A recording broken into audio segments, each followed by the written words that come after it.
यार मोटरसाइकिल तो बहुत बड़ी मिलनी एक भी नहीं है, तो फिर रखी क्यों है यहाँ पर?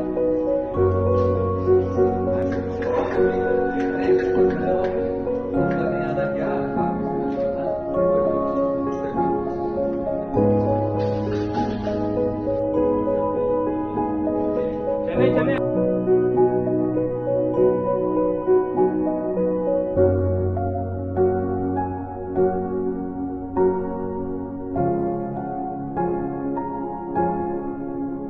चले चले आगे